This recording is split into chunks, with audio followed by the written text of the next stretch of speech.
Čauky lidičky, musím se s vámi podělit o jednu věc, protože je to čím dál horší, co se týká sázení na typ sportu. Je to totální hrůza, už je to fakt jako moc, co si dovolí prostě vůči nám, kteří je krmíme penězi, to je úplně neuvěřitelná věc. Tak si jenom shrneme nějaké věci a popřemýšlejte o tom, jestli nestojí za zvážení přejít jinam, protože je to fakt hrozný. Je to fakt hrozný. Řešení nějakých reklamací, tiketů, vůbec komunikace s oddělením, katastrofa. Totální katastrofa, jsme pro ně jenom vlastně takový povol, který je krmí a je to hrůza. Jo, pojďme se na to podívat. Jo.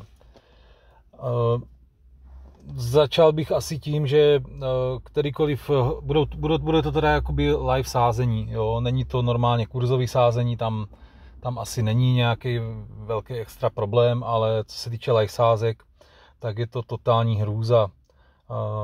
Například, když se prostě hraje utkání, tak čím dál více se stává, ne u takových top soutěží, to znamená třeba Německo, Anglie, Česká liga, já nevím, do té třetí ligy z těch soutěží se to neděje, ale děje se to hlavně v asijských soutěžích, takže Indonésie, Indie, Čína, i když Čína ani tak moc ne, ale Indie, Indonésie určitě, Filipíny, jo, tak nejsou prostě třeba vypsané kurzy, utkání tam normálně běží a booky prostě čeká na to, až padne gól, jo, tak čeká prostě, až padne gól nebo dva, jo, protože je tam třeba velký předpoklad, že tam napadají góly, tak prostě čeká do té doby, než padne jeden nebo dva góly. Když náhodou nepadnou ty góly, tak v 15. minutě z ničeho nic pustí kurzy.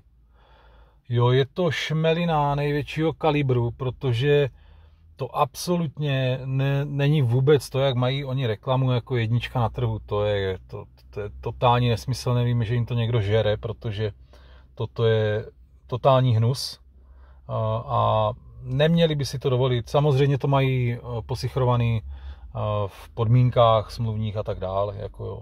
Ale to je jenom jedna z věcí, jo, protože například v některých utkáních vypne kurzy před koncem utkání, kde prostě je hodně pravděpodobný, že už nepadne gól. Situace se má tak, že prostě utkání je třeba 1-0, nějaký hráč nebo sázející tak má vsazeno prostě, že padne druhý gól. On vypne kurzy prostě, aby to nešlo cashnout, že jo? Aby nešel udělat cash out, tím pádem prostě tiket je kříž, jo? Takže proherní, tím pádem zase padají peníze prostě do berouna, jo? Další věc, že některé utkání se hrají třeba 2x40 minut, stalo se to teďka vlastně, myslím, že ve středu zrovna hrálo se 2x40 minut, nikde o tom nebyla ani zmínka, prostě vůbec nic. Hraje se prostě utkání, je to vypsáno, prostě nikde nic není napsáno a hraje se prostě 2x40, jo. Takže hráč absolutně neví, když si to nedohledá, nedá si s tím tu práci. Samozřejmě někdo namítne, že je to problém sázejícího, že si to má zjistit, ale není to tak úplně pravda, protože je to prostě nefér vůči těm, co je krmí penězi. Jo. A je to prostě zase šmelina, jednoznačná šmelina. Jo.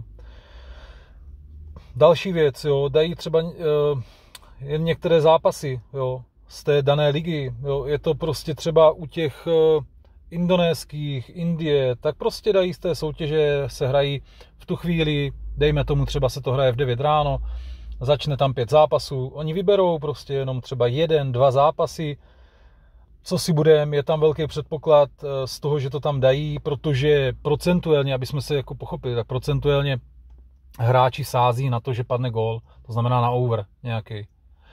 Ale samozřejmě tady v těch utkáních, co oni vyberou, protože oni vyberou třeba 2 z 5, tak vyberou ty utkání, kde je velký předpoklad, že to padat nebude. No a samozřejmě se dostáváme zase k tomu, že u konkurence se toto neděje, a nebo aspoň se to neděje v takové míře. Jo, tady je to jako hrůza, totální hrůza. No, je to prostě šílenost, jo. Proto bych jako doporučoval. Najel jsem na takovou věc teďka, asi někdo řekne, že to je blbost, ale nemyslím si to, docela to funguje. Zkusit dávat prostě undery, jo, tady na ty, zvlášť tady na ty zápasy, které jedou, které jedou ráno, jo, to je nesmysl, protože ráno tam jsou zápasy, kdy padne třeba 7-8 gólů, ale prostě zkusit se podívat, když tam dají třeba nějaký zápas, to je indonéské, indické, nevím, filipínské, to je úplně jedno, novozélandské, tak se prostě podívat, jestli se hrají ještě nějaký zápasy, pokud ano a nemají je tam, tak klidně zkuste dát Andreo, třeba 1-0 mínus, jo.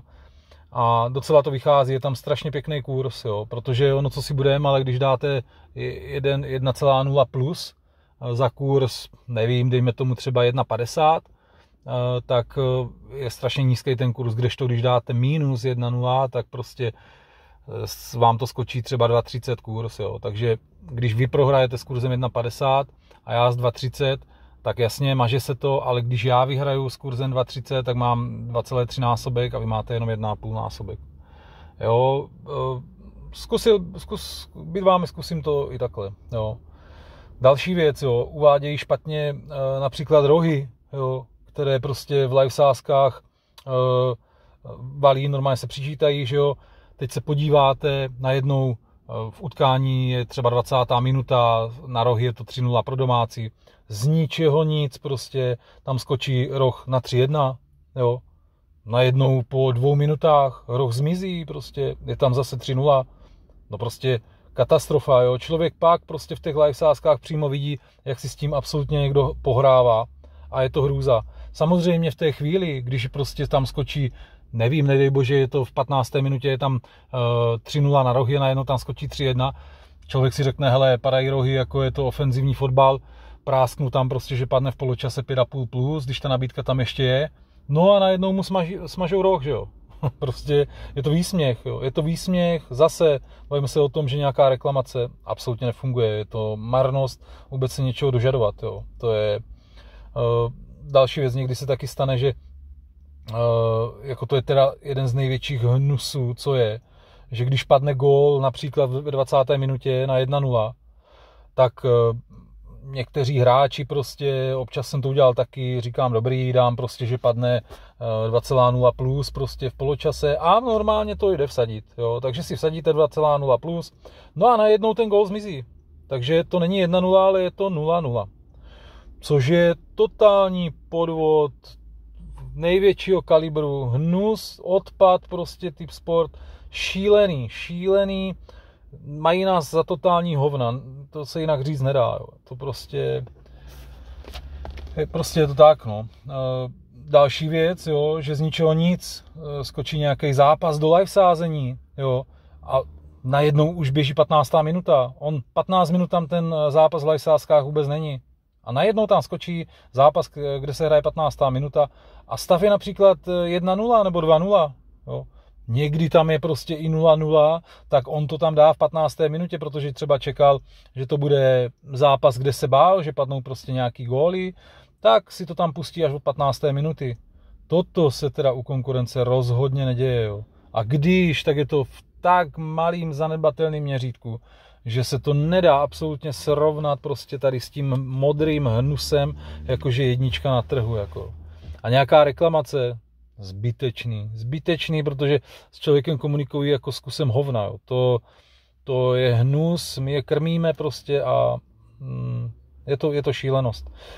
Proto říkám, stojí za zvážení, jestli nepřejít jako jinam. Já už účet mám jinde, nedělám nikomu reklamu vůbec, jo. Mám 3 účty, takže nejsem jenom na typ sportu.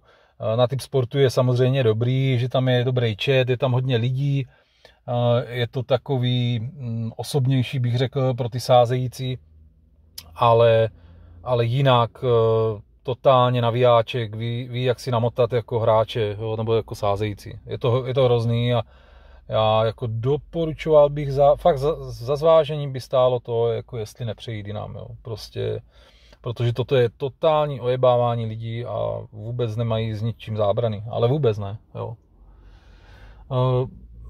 Nebyla to taková, není to rada pro vás, je to spíš takový poznatek. Říkám, popřemýšlejte o tom, protože někteří hráči nebo sázející, tak věřím tomu, že do toho hodně spadají a ještě když jim tady kopou jámu pod něma prostě typ sport, tak to asi není jednoduchý a nedostávají se do vůbec dobrých situací, takže aspoň takhle říkám poznatek, dávejte na to pozor, anebo zkuste popřemýšlet, jestli nezměnit sázkovku. Zatím čau.